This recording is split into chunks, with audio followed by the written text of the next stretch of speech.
Everybody say cheese! Cheese! All 25 of us, a lucky group of university exchange students, stood shoulder to shoulder for that photo in front of the Eiffel Tower. It's September 1991. We were many juniors, some seniors, and we had just arrived in Paris, France, to attend Sciences Po study abroad program. 10 months later, I walked down that same park, the Champ de Mars. I looked around and they had left. They were gone. All 24 of them. They went home. I was supposed to go back too. That was the deal with our school and with our families, but I didn't. I had decided to make other plans on the back of the original plan. I wasn't the bravest or the most courageous, but I was the one who decided to stay and cook a bit in that hot water. Perhaps you've heard this quote before. Eleanor Roosevelt, wife of President Franklin Delano Roosevelt, and America's longest-serving First Lady. She famously said, "A woman is like a tea bag. You never know how strong she is until she's in hot water." Moving abroad might sound like a dream, but in many ways it was like jumping into a boiling pot. Those first years weren't all glamour. There were moments of sheer survival. And in that boiling water, a fragile marriage followed by a messy divorce. A premature newborn revived to full health. And a second marriage cut short suddenly by widowhood and 1,000 other obstacles in between. I very much learned that resilience came by challenge from anti-fragility. Indeed, my resilience became anti-fragile. My parents were extraordinary, ordinary people. I'm borrowing that description from the title of Condoleezza Rice's autobiography. My parents, Grace and Sam, drove from the Midwest to California in the 1950s as segregation raged in America. A generation later, as a 21-year-old myself, I moved from a dorm room in downtown Philadelphia to a houseman-style ground floor flat in Center City, Paris. And last year, I dropped my kid off in Hong Kong, that special administrative region of China, as she begins her corporate career, far away, pivoting to Asia. What is all this moving about? These long voyages, these melancholic au revoirs? Is it in the genes? Or is it a growth mindset passed down from generation to generation? The belief that home, it's not just a zip code, it's a launch pad to a more curious life. When I was in college at the University of Pennsylvania, the Wharton School, Greek life was really big on campus. Greek life. You know, sororities for the gals and fraternities for the guys. I never pledged a sorority, but man, expatriate life, expat life offers a hazing process like no other.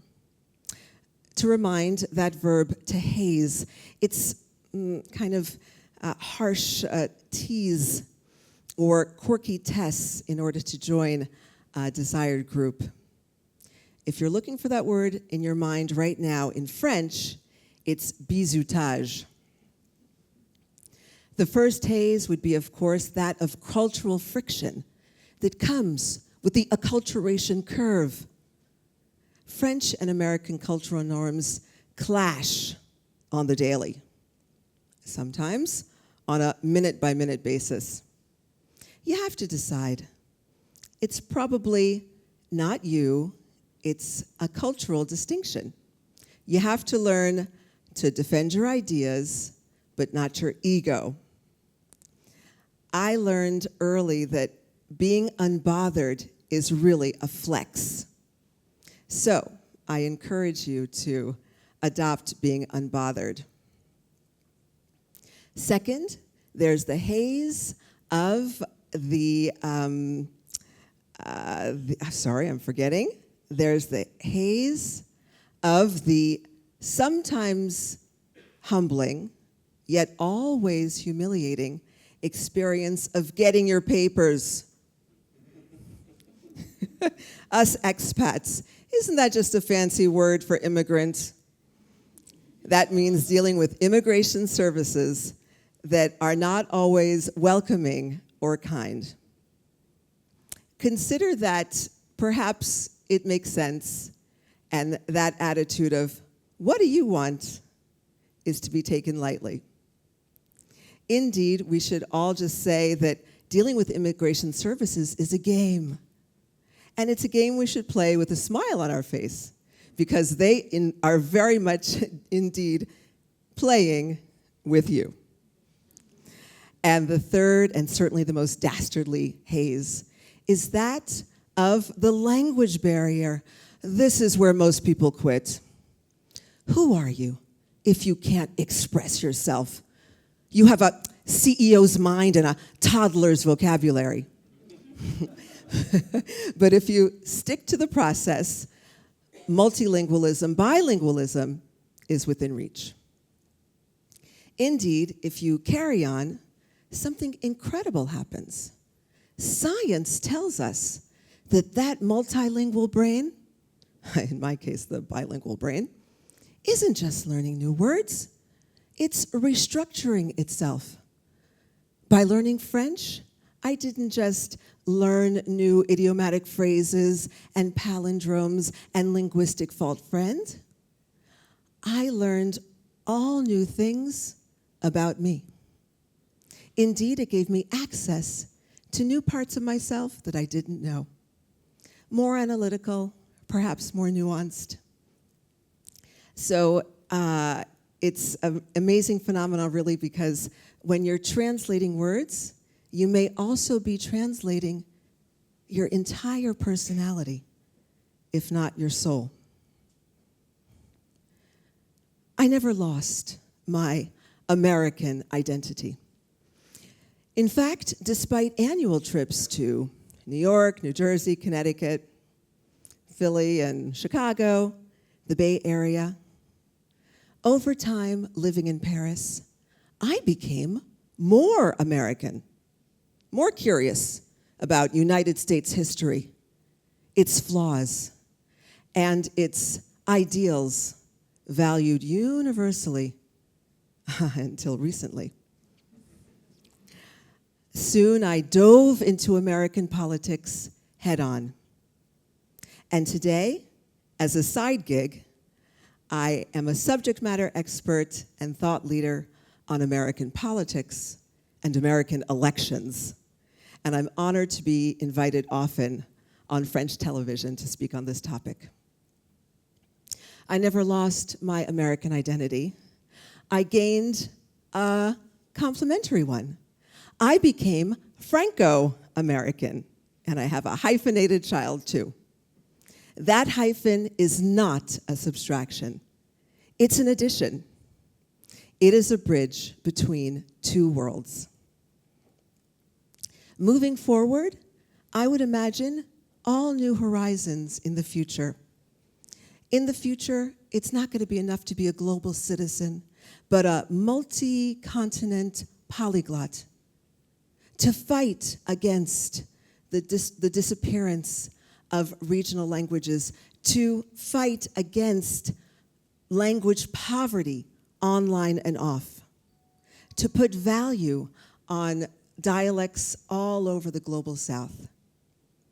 I can only dream one day of being a grandmother of children who are speaking English, French, Spanish, Swahili, Cantonese, Yoruba, Lingala, and perhaps other languages I don't even know the name.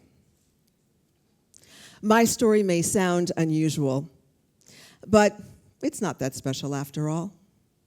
Estimates are that there are over 7 million Americans living and working outside the United States. 7 million.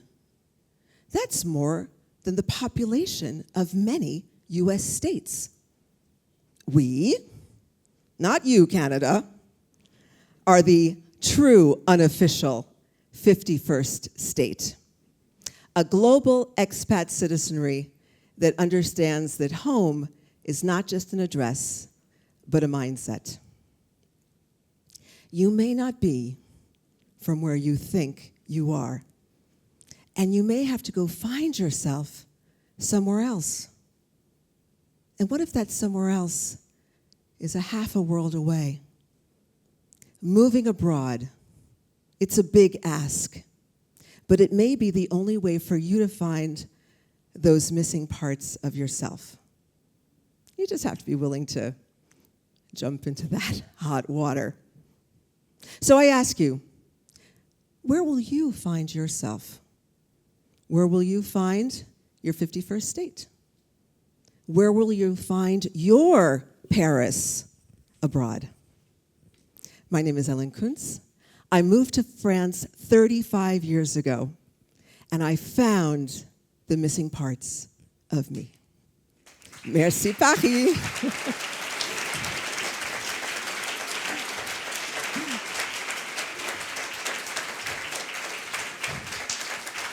Merci, Paris.